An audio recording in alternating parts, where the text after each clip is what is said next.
Em meio a disputas amargas, intrigas entre mestres célebres e tensões que incendiavam Oriente e Ocidente, ele se destacou pela lucidez e pelo discernimento. Esta é a história de Santo Anastácio I, o 39º Papa.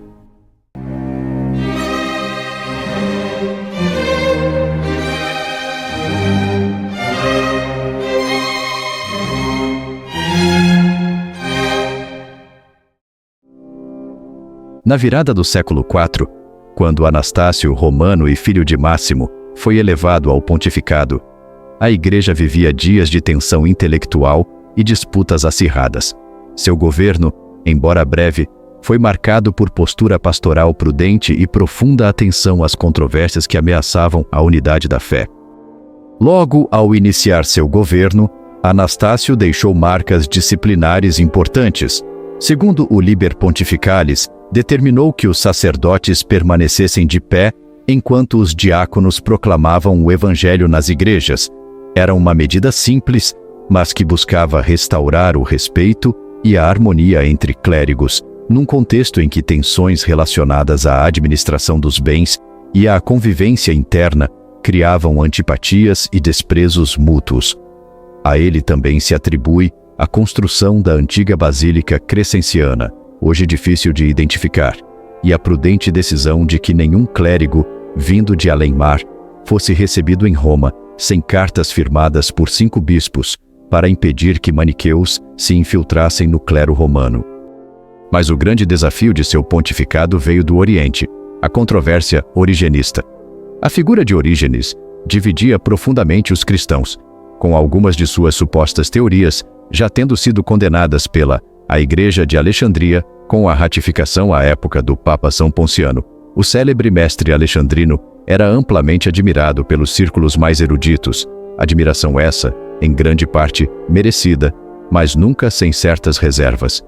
Mesmo seus discípulos mais fiéis não sustentavam integralmente suas doutrinas, ajustando diversos pontos à luz das formulações dogmáticas mais recentes.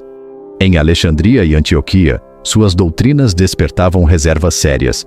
Discutia-se sua exegese, questionavam-se teorias como a origem das almas, a ressurreição dos corpos e a ideia de restauração final. A recepção de sua obra tornou-se desigual, e cada grupo selecionava o que lhe agradava conforme sua própria formação teológica. O conflito ganhou força quando, em 393, um certo Atérbio chegou a Jerusalém, buscando a condenação formal de Orígenes.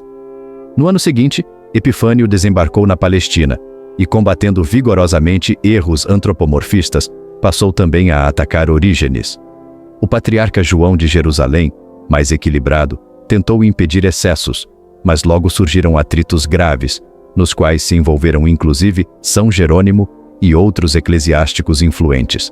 O Papa Cirício, então reinante, esperava que a paz se restabelecesse, embora já se inquietasse com o clima de instabilidade. Foi nesse cenário que entrou em cena Rufino, defensor de Orígenes. Ao chegar a Roma, encontrou-se com o monge Macário e traduziu para ele a Apologia de Orígenes, escrita anteriormente pelo mártir Pânfilo, com a colaboração de Eusébio de Cesareia. Apesar de Rufino acrescentar no prefácio esclarecimentos sobre os pontos doutrinários mais problemáticos, a obra inevitavelmente estava destinada a provocar agitação.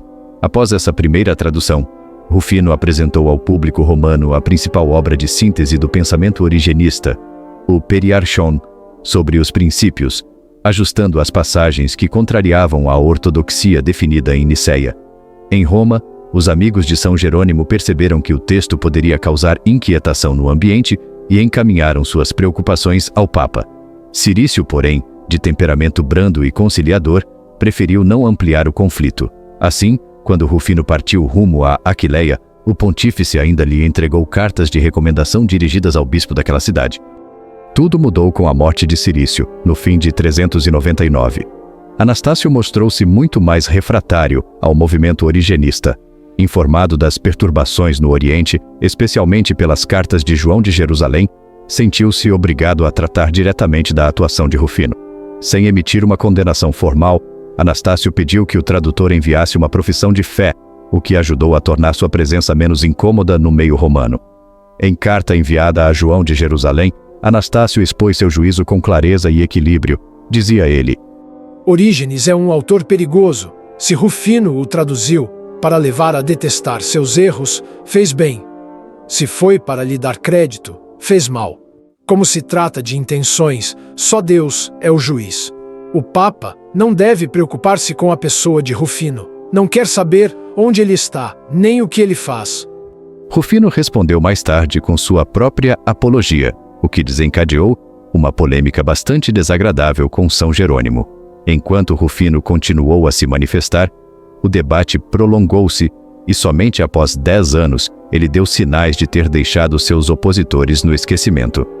Além das questões do Oriente, Anastácio enfrentou também problemas que vinham da África do Norte. Os donatistas, já fortalecidos, organizavam bandos armados, os chamados circumcellions, que espalhavam violência e aterrorizavam os fiéis ortodoxos.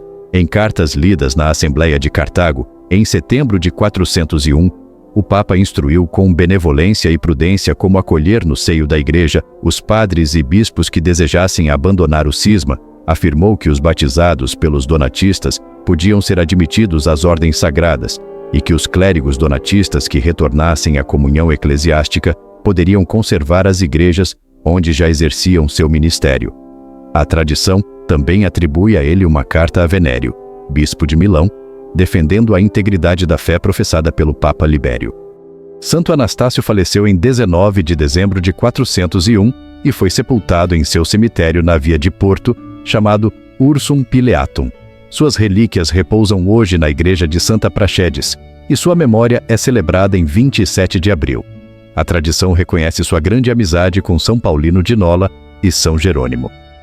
Assim, recorda-se a figura de um papa de inspirado discernimento, grande equilíbrio pastoral e coração pacífico, que foi capaz de condenar erros doutrinários, orientar com caridade os que desejavam retornar à comunhão e manter a unidade da Igreja confirmando seus irmãos na fé.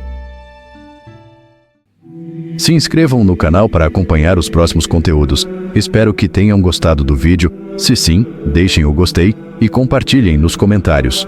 Viva Cristo Rei e o Santo Padre!